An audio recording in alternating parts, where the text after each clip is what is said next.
किती वर्षाला आपण रेकॉर्ड ब्रेक उत्पादन घेतोय सर? पहिल्या वर्षी कमी आला, दुसऱ्या वर्षी एकदम चांगला आला. ह्या वर्षी तर काय अतिउत्तम आहे. 100 पैकी 101च म्हणायला पाहिजे आता मार्क ह्या वर्षी. ह्या वर्षी हे पहिल्या वर्षी किती मार्क पडले असतील अंदाजे? 50%, दुसऱ्या वर्षी 80%, आणि ह्या वर्षी 100%. 101.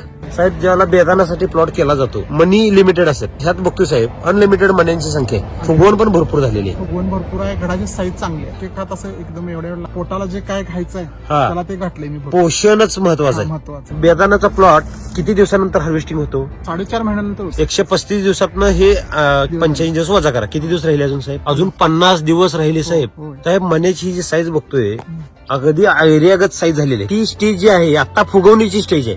म्हणजे अजून फुगवण झालेली नाही. नाही. हा हार्वेस्टिंगच्या वेळेला मनी कसा होईल? एकदम मोठाच होणार आहे तो. म्हणजे आपल्याला इरोप एक्सपोर्ट असते बघा, तास गणेश वगैरे असते बघा, तास. तशापैकी ही व्हरायटी होणार आहे. म्हणजे हा बेदानापेक्षा मार्केटला पण जास्त चालेल. मग ह्या वेळेला आपण बेसल डोस किती दिले? गोडी चटणी सोडून जरा गोडी सांगा. चटणीला पण बेसल डोस दिला. कधी दिले?